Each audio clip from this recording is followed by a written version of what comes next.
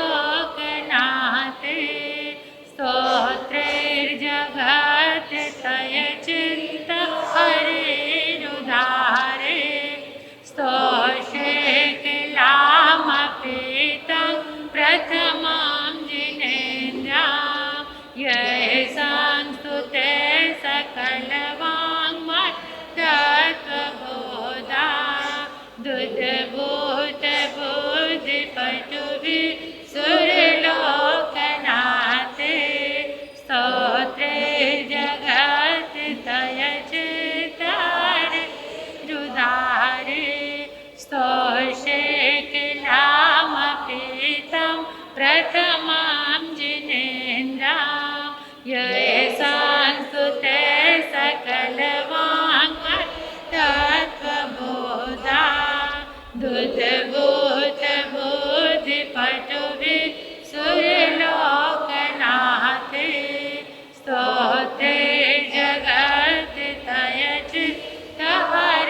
स्तोत्रैर्जगत्त्रयचित्तहरेरुदारे स्तोषे किलामपीतं प्रथमां जिनेन्द्रां येषां स्तुते सकलवाङ्मयत्तत्त्वबोधा दुर्भूतबुद्धिपटुभिः सुरलोकनाथे स्तोत्रैर्जगत्त्रयचित्तहरेरुदारे स्तोषे किलामपीतं प्रथमां जिनेन्द्रां येषां स्तुते सकलवाङ्मयत्तत्त्वबोधा दुर्भूतबुद्धिपटुभिः सुरलोकनाथे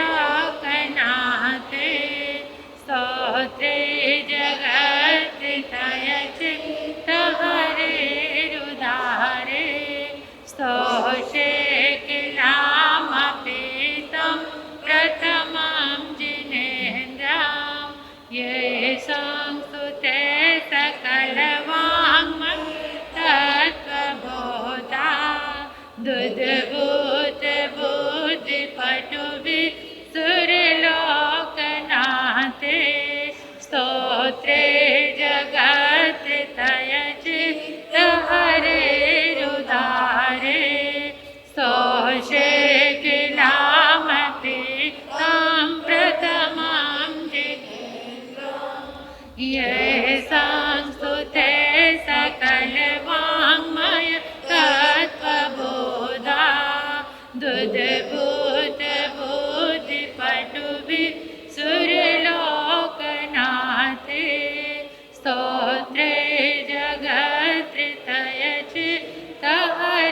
स्तोत्रैर्जगत्त्रयचित्तहरेरुदारे स्तोषे किलामपीतं प्रथमां जिनेन्द्रां येषां स्तुते सकलवाङ्मयत्तत्त्वबोधा दुर्भूतबुद्धिपटुभिः सुरलोकनाथे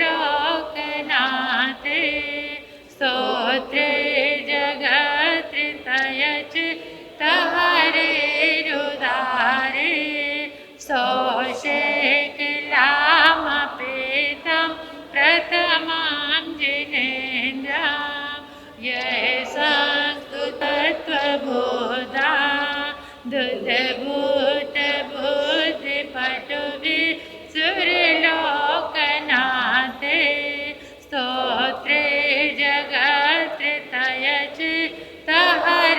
स्तोत्रैर्जगत्त्रयचित्तहरेरुदारे स्तोषे किलामपीतं प्रथमां जिनेन्द्रां येषां स्तुते सकलवाङ्मयत्तत्त्वबोधा दुर्भूतबुद्धिपटुभिः सुरलोकनाथे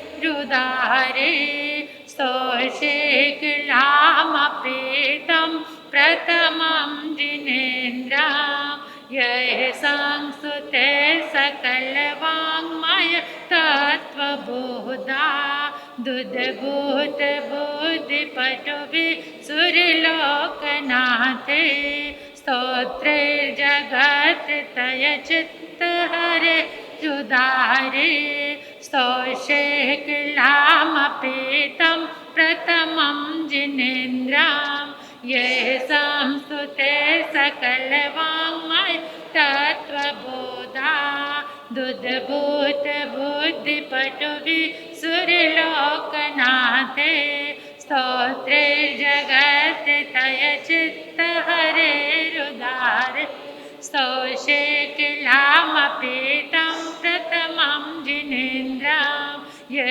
संस्तुते सकल वाङ्मय तत्त्वबोधा दुधभूत बुद्धिपटुभि सुरलोकनाथे स्तोत्रे जगत् तय चित्त हरे रुदारे स्तोषे किलामपेतं प्रथमं जिनेन्द्रां ये संस्तुते सकल वाङ्मय तत्त्वबोधा दुधभूत बुद्धिपटुभि सुरलोकनाथे स्तोत्रे जगत् तय चित्त हरे रुदारे स्तोषे किलामपेतं प्रथमं जिनेन्द्रां ये संस्तुते सकल वाङ्मय तत्त्वबोधा दुधभूत बुद्धिपटुभि सुरलोकनाथे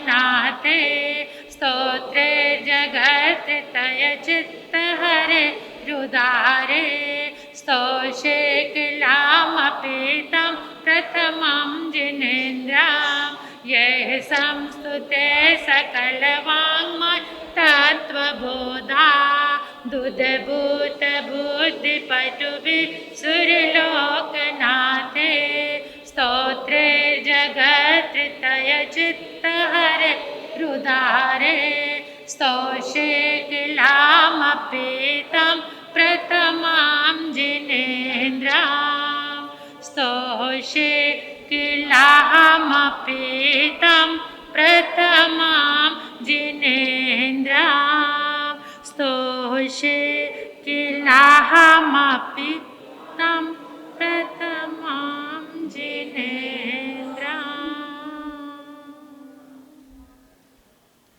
अपने अपने स्थान पर खड़े हो जाएंगे, हाथों को आकाश की ओर ऊपर करके, आंखें बंद रहेंगी, मौन रहेगा, आकाश की ओर हाथ खुले।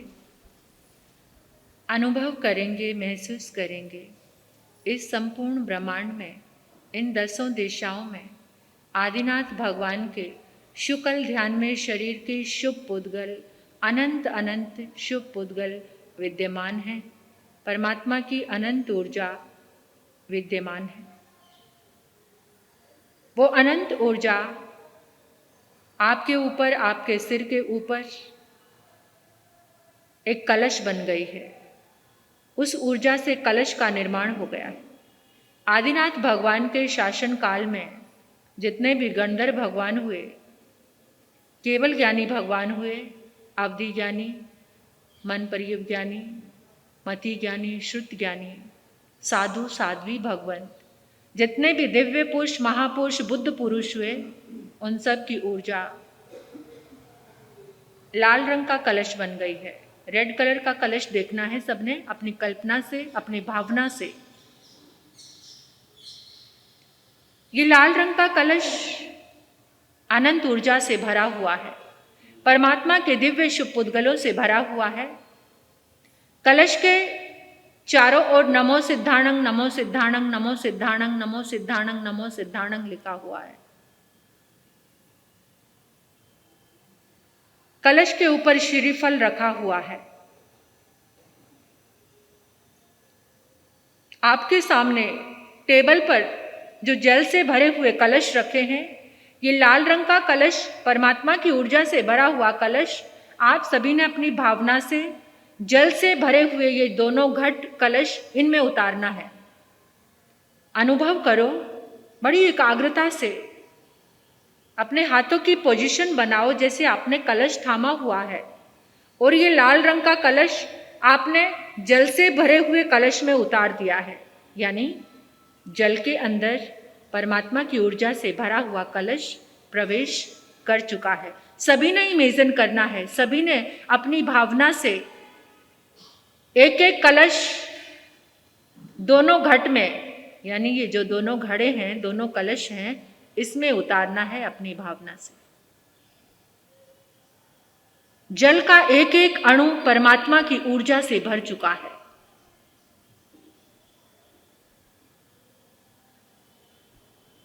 हे प्रभु, बोलो सभी साथ में, हे प्रभु, आपकी दिव्य ऊर्जा से, आपके शुभ पुद्गलों से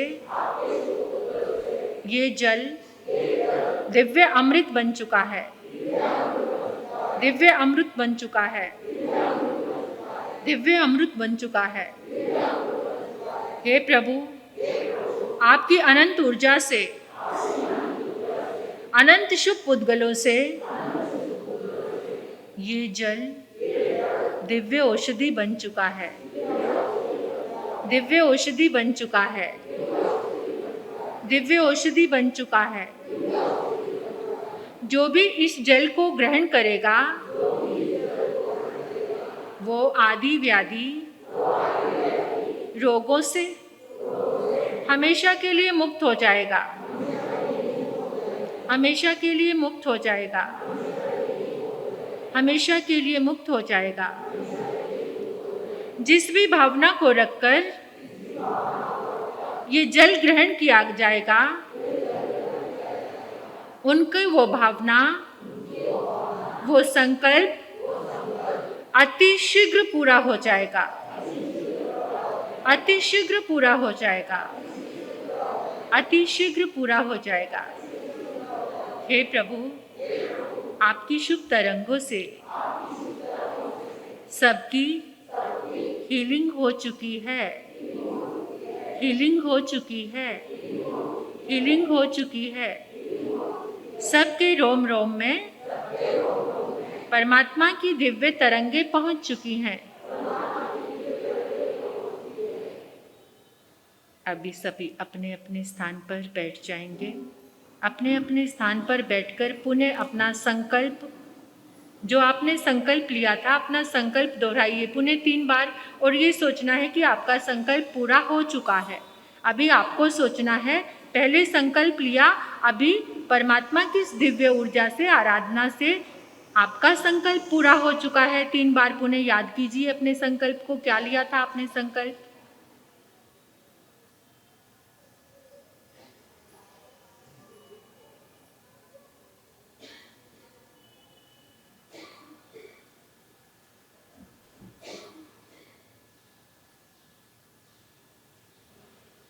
आराध्य गुरुदेव के चरणों में कृतज्ञता ज्ञापित कीजिए, जिनके पावन सानिध्य में, ऊर्जा में कर्नाटक गजकेसरी आराध्य गुरुदेव,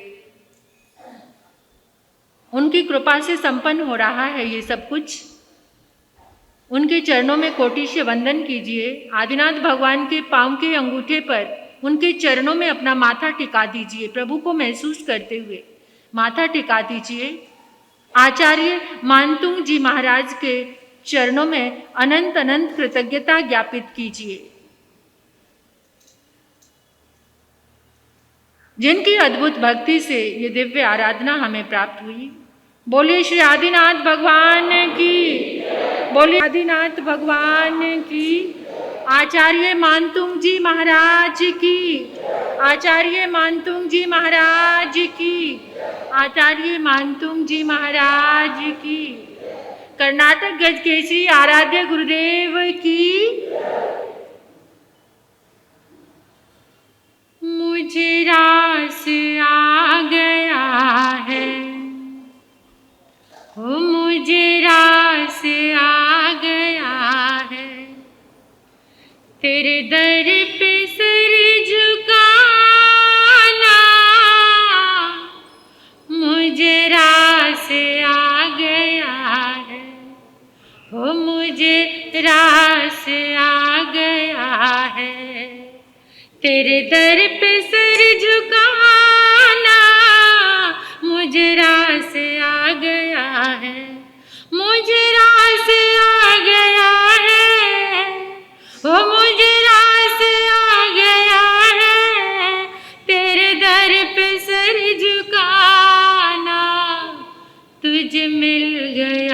पुजारी, हो तुझे मिल गया पुजारी, मुझे मिल गया ठिकाना, तुझे मिल गया पुजारी, हो तुझे मिल गया पुजारी, मुझे मिल गया ठिकाना, मुझे रास आ गया है, ओ मुझे रास आ गया है, तेरे दर पे सर झुकाना, मुझे रास आ गया है। गुरुदेव के चरणों में जब सिर झुकता है श्रद्धा से, तो समझ लेना अनंत पुण्य जाग गया है। कुछ समय से पर्वाधिराज पर्युषण महापर्व से पहले परमात्मा की दिव्य वाणी के सूत्र हमने प्रारंभ किए थे। याद है आपको? याद है या नहीं? श्रीमद् उत्तराध्ययन आगम का 29वां अध्ययन सम्यक्त्व पराक्रम, पॉजिटिव थिंक, सही सोच। जब सही सोच से कार्य बनता है तो उसे सम्यक दर्शन कहते हैं। वो पुरुषार्थ कौन सा होता है? जब हमारी सोच सही हो जाती है तो सारे कार्य आत्मा के लिए होते हैं, फिर संसार के लिए नहीं। उसे सम्यक दर्शन कहते हैं। ये सम्यक दर्शन जिसको प्राप्त हो जाता है, फिर उसका जो भी पुरुषार्थ, काम, जो भी उसका वर्क चलता है वो पॉजिटिव ही होता है। और उसमें अनेकों सूत्र आपके सामने आए। आज का सूत्र है, उसकी थोड़ी सी चर्चा कर लेती हूँ। पायचित कर्णेणं भन्ते जीवे किं जणई। पायचित कर्णेणं भन्ते जीवे किं जणई। परमात्मा के चरणों में अरदास लगाई है, हे प्रभु, प्रायश्चित करने से जीव को क्या उपलब्ध होता है? प्रायश्चित किया था अभी सबने। पर्वाधिराज के 8 दिनों में कुछ ना कुछ अपनी आलोचना, प्रायश्चित, पश्चाताप किया। पायचित्तेन पावकम विसोहि जणई। प्रायश्चित करने से पाप कर्मों का नाश हो जाता है। पाप कर्मों का निर्इयारे आवी जाने, निरअतिचार, यानी ये आत्मा हमारी क्या हो जाती है? अतिचारों से मुक्त हो जाती है। एक है पश्चाताप और एक है प्रायश्चित। पश्चाताप और प्रायश्चित में क्या अंतर है? एक पश्चाताप है और एक क्या डिफरेंस है? पता है?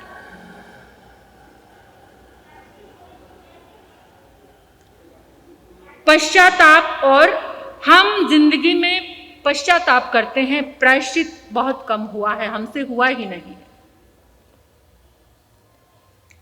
पश्चाताप है जो वो कारण है और प्रायश्चित कार्य। एक फिजिकल चेंज है, एक केमिकल चेंज है। जो पश्चाताप है वो फिजिकल चेंज है। कैसे?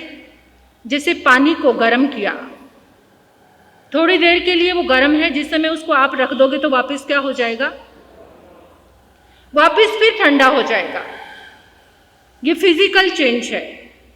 और केमिकल चेंज, भीतर से रसायन बदल जाना।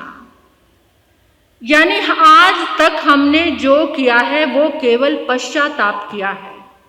प्रायश्चित होने के बाद वो गलती दोबारा जो गलती इतनी गलानी अंदर में आ जाए कि दोबारा से वो गलती वापस ना हो, इसको क्या कहते हैं? ये प्रायश्चित है। जैसे आप माताएं हैं, अपने बच्चों को चांटा मारते हो, थप्पड़ मारते हो, तो क्या जागता है? पश्चाताप, क्योंकि वापस फिर मारते हो, वापस फिर मारते हैं। ये पश्चाताप है। कार्य किया, पश्चाताप हो गया, मन में भाव आता है नहीं करेंगे, लेकिन फिर जब अंदर तक गलानी आ जाती है तो जितने पहले के पाप जमा होते हैं वो सारे पाप वो प्रायश्चित से होता है, पश्चाताप से नहीं। गलती की, सॉरी बोला, फिर वापस थोड़े दिन बाद जो हमारा सिलसिला चल रहा है सॉरी का, थोड़ी सी गलती की, सॉरी सॉरी सॉरी सॉरी करते हैं, फिर वही गलती करते हैं। ये पश्चाताप तो हम करते रहते हैं। इससे कुछ समय के लिए आपके पाप गए, लेकिन वापस फिर आ जाते हैं। लेकिन प्रायश्चित एक ऐसा मार्ग है, निरअतिचार करता है ये जीवन को, यानी अतिचारों से रहित जीवन हो जाता है। फिर उससे एक मार्ग मिलता है, और उस मार्ग से, ये परमात्मा की वाणी है कि जो प्रायश्चित का मार्ग है उसके बाद फल की प्राप्ति होती है। और प्रायश्चित का फल क्या है? क्या है? प्रायश्चित का फल है मोक्ष। मार्ग मिल जाता है प्रायश्चित करने से। मार्ग क्या हो गया? निरअतिचार हो गया, क्लियर हो गया। और उसके बाद जो हमारे कदम आगे बढ़ने शुरू हो जाते हैं वो होता है केमिकल चेंज। पूर्णतः बदल गया अंदर से, आपका अंतर्मन पापों से एकदम रहित हो गया। तो ये क्या हुआ? प्रायश्चित। लेकिन मुझे नहीं लगता कि हमारी जिंदगी में, क्योंकि रिपीटेशन चल रहा है, बार बार गलतियां, सॉरी फिर गलती, सॉरी फिर गलती, पश्चाताप, इसी से हमारी जिंदगी बीतती चली जा रही है। अंदर तक इतना मन आज तक गलानी से भरा कि जो आत्मा तक पहुंच जाए, और दोबारा से हमने जो एक बार गलती की, एक बार जो पाप किया, उसका प्रायश्चित होने के बाद वो दोबारा जीवन में, इतिहास में 2 मिनट की बात करूंगी, फिर आप गुरनी मैया के मुखारविंद से सुनेंगे गाथा, सेकंड गाथा का। एक आचार्य हुए हैं हमारे जैन इतिहास में, उनका नाम था चंद्ररौद्र आचार्य। चंद्ररौद्र आचार्य, उनको बहुत गुस्सा आता था, बहुत क्रोध आता था। आचार्य भी बन गए, फिर भी क्रोध कम नहीं हुआ। तो उनके सब श्रावक शिष्यों ने चंद्र से उनका नाम चंड कर दिया। क्या? चंद्ररौद्र। चंड यानी क्रोध कैसा आता है। लेकिन ज्ञानी बहुत थे, जाता था। शिष्य भी जानते थे गुरुदेव बहुत काबिल हैं आचार्य जी, और गुरु भी जानते थे। एक बार उनका उज्जैनी नगरी में आगमन हुआ, और बाहर चैताल्य बना हुआ था उद्यान में, वहां पर बाग में रुक गए। तो उज्जैनी नगरी का सेठ, उसके 2 बच्चे थे, एक बेटा था और एक बेटी थी। सेठ का जो बेटी के विवाह कर दिया था, उन दिनों बेटी घर पे आई हुई थी, तो दामाद कंवर साहब उसको लेने के लिए आए थे। अब सेठ का दामाद आता है तो घुमाने फिराने का आजकल तो रिवाज है, पहले भी था। तो उनका जो दामाद जी का साला था, वो सेठ का बेटा उनको घुमाने के लिए लेकर चला गया। अब वो घुमाने के लिए करते करते बाग में पहुंचे। बाग में पता चला संत हैं, तो शिष्य अलग रुके हुए थे, क्योंकि गुरु से ज़्यादा चलता नहीं था उनको पास में बैठकर, क्योंकि उनको क्रोध बहुत आता था। तो शिष्यों ने अलग से बैठे थे, लेकिन अलग बैठकर भी गुरु की आज्ञा में थे। ऐसा नहीं था कि अलग बैठकर वो आज्ञा में नहीं थे, क्योंकि उनका स्वभाव इतना उग्र था। तो वो जो साला था उसने आकर कहा, महाराज साहब, मेरे जीजा जी ना बड़े सुलभ बोधी हैं, ये तो जीवन से ही वैरागी हैं। पता नहीं कौन सा कारण आया कि ये शादी हो गई इनकी, इनको संत बना लो। तो उन्होंने कहा गुरुजी के पास ले जाओ। गुरुजी के पास ले गए, जाकर वही मजाक किया, मेरे जीजा जी बड़े सुलभ बोधी हैं, ये जन्म से ही वैरागी हैं और आप इनको संत बना लो, गुरुदेव इनको संत बना लो, गुरुदेव इनको। एक बार नहीं, दो बार नहीं, हंसी मजाक में इतना कहा, वो आचार्य को इतना गुस्सा आया, उनको पकड़ा और लोच करनी शुरू कर दी। अब वो जो साला था वो तो बेचारा भागा वहां से, कभी मेरा नंबर भी ना आ जाए। तो वो तो भागा, फटाफट घर भाग गया। अभी घर नहीं पहुंचा था, उसकी लोच कर दी। उसने सोचा आपके कारण मेरा पुण्य उदय में आया है, लेकिन गुरुदेव मेरी प्रार्थना है आप यहाँ से अभी तुरंत विहार कर दो, क्योंकि सब लोग आएंगे और आपको भला बुरा कहेंगे, धर्म की निंदा करेंगे। चाहे आपने आवेश में आकर किया है, लेकिन मेरे ऊपर उपकार किया है।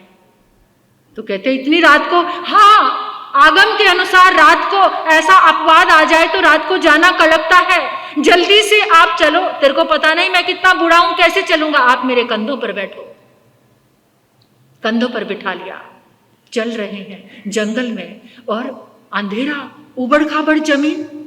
उस नवदीक्षित मुनि का पांव कभी एकदम गड्ढे में आ जाता है तो आचार्य कंधे पर बैठे हुए जोर से औगा मारते हैं। चलने की अकल नहीं, मेरा शरीर कितना बूढ़ा, मुझे तकलीफ होती है, झटके लगते, गुरुदेव क्षमा करो मेरे कारण।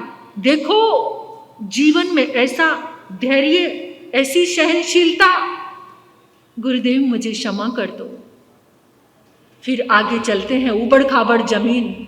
अब तो सिर तो बेचारे का लोच कर दी थी, कभी सिर में मुक्का मारते हैं, कभी पीठ पे मारते हैं, क्योंकि वो भी वृद्ध थे और उनका स्वभाव था क्रोध आने का।